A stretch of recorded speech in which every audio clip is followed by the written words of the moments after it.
Hey guys, and welcome back to this channel. In this video I will be showing you guys how you can track like text in Capcut.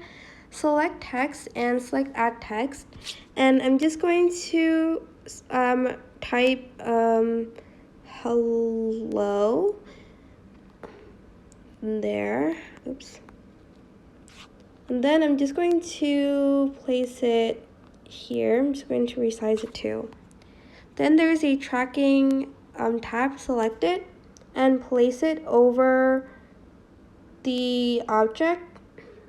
Oops, sorry. Just going to reset it here, and I'm just going to select tracking.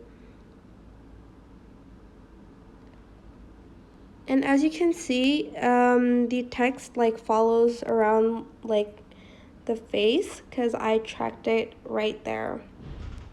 And that's pretty much how you can do this like text tracking thing on Capcut.